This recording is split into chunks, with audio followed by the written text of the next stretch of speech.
Ki khubor ka Batesi TV ka umdi basnyam bat penjaslian Rupa Premium Meghalaya.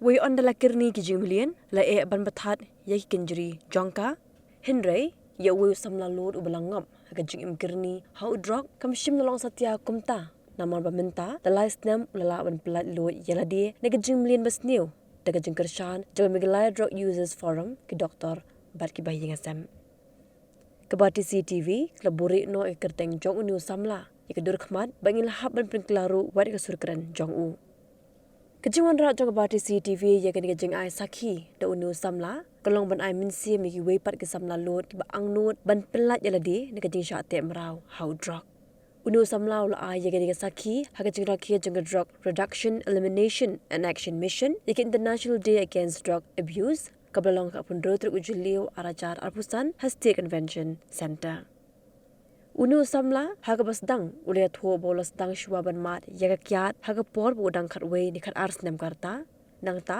on dawlakin jo e karta ka bakhat riu ni khat nyos nem lamat seu ganja bat hading kata ulamat sau Drok namar ba on dawlamat yo Drok usngo bo yo e ka jingsuk mansiam henry kani ka long tang ka jingsuk ka batang shipor I got this opportunity to tell my story.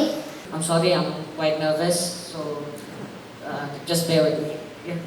So, like doctor said, addiction is a disease and it's an illness. So yeah, it progresses through time, and it's such a disease that it's very hard to diagnose. And the only symptom that you can really diagnose it with is the starting of using of mind-altering, mood-altering substances.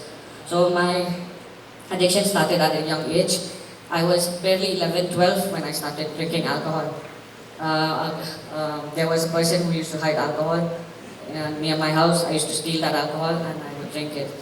But at that time, I was a promising kid, but I had problems with anxiety, insecurities. So, and I was very fascinated with the things the older kids were doing. So they were drinking. So when I got the chance to drink, I just drank it for the cool factor.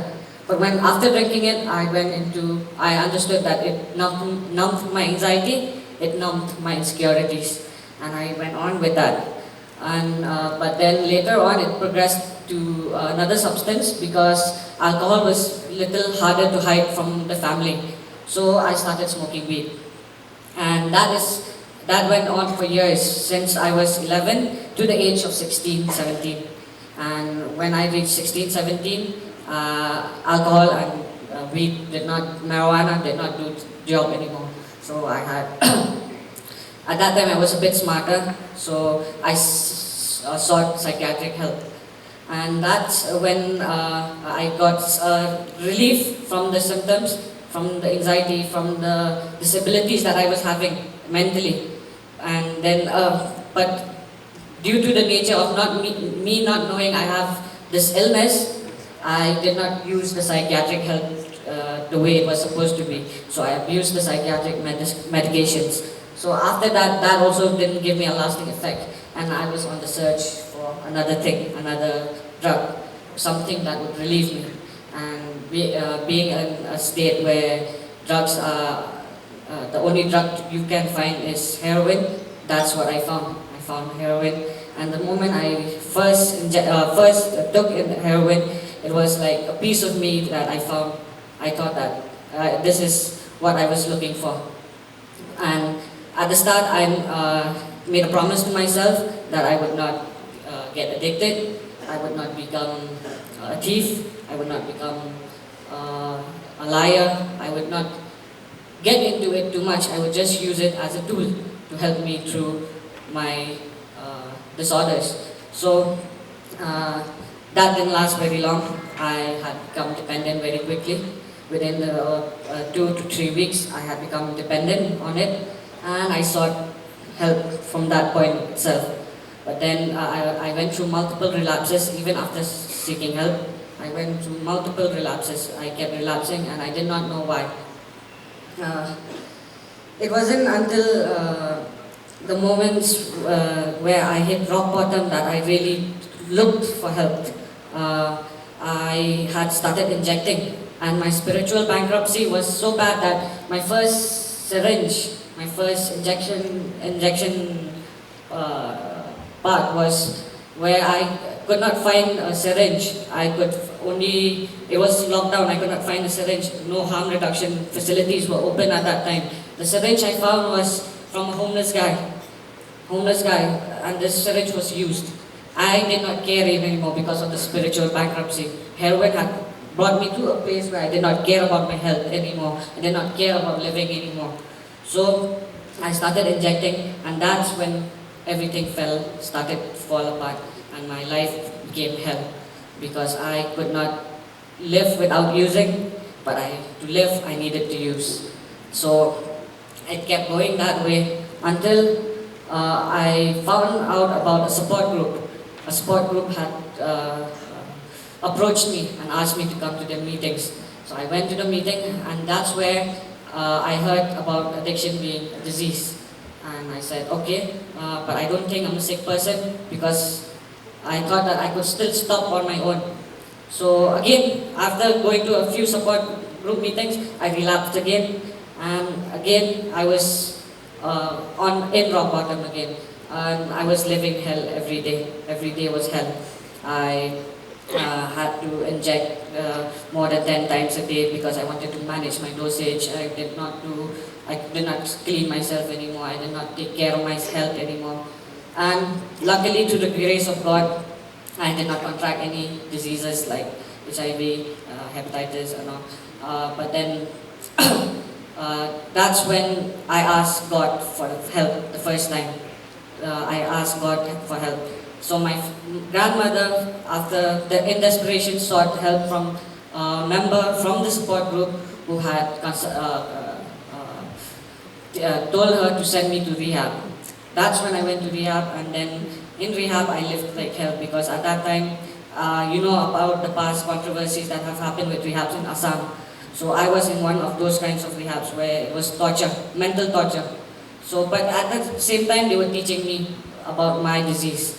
So it clicked. Yes, I am an addict. I had to surrender my will. I surrendered my will. I surrendered my will to the care of God. And that's when the turning point started. I came out of rehab. My recovery didn't start in rehab. In rehab, it was just forcefully done because I was just forcefully away from drugs. But then when I came out, that's when the battle started. The first year was so hard. Every day I wanted to use. Every day the devil said, go and use. It will be different this time. But I had the hope in God. I had hope in God, and I kept going. I kept going. And through the grace of God, through the support of my fellowship from the support group, a person like me who could not stay clean for more than 2 to 3 days. Doctor knows here that how many times I had relapses. Even Dr. Pakha knows how many times I had to meet him. And for that person, now I'm on my 3rd year of recovery. I'm on my 3rd year of recovery, and it's entirely by the grace of God and the help of the fellowship. And I would like to thank everyone, each and every one of you here, for listening to my story. I know I could go on hours to tell you about my story, but then you guys also don't have the time. I also can't elaborate that much. I'm not that good. So thank you for giving me this opportunity once again. And thank you to Meghalaya Users Forum for also empowering me in my recovery. Thank you. Thank you very much for sharing. It takes a lot of courage to stand there in the spotlight and share your story from the perilous journey of God. Before I even start speaking on the subject, I don't have much words I must say, especially after we heard the testimony. And though he started off saying that he was nervous, but I don't think anybody could have given a better testimony than him. And it came from the heart, I must say. Every word was so realistic. It's almost you were able to describe how you felt in those precise moments when you felt the urge to, get back into it, and how you managed to control it. I'm really touched by your testimony, and really I wish you all the very best. And let me assure you that we are always going to be there to support you and all the rest, all our recovery champions in the days to come, in whatever way, whether it is in terms of the health support, whether it's in terms of livelihood support, activity support. I'll be more than happy to work closely with all of you. So let us give another round of applause. But to all the recovery champions who are here, it takes courage to come and stand here and speak. From the hills of the east, a new voice rises. Hello Meghalaya, our state's first ever OTT platform streaming stories, music and dreams. From folklore to films, beats to breakthroughs, this is where culture meets creativity. Discover award-winning talents, breakthrough creators, and untold stories that deserves to be seen. From soulful podcasts to live streams and dreamers. This is your stage, your spotlight. Hello Meghalaya. Your story starts here.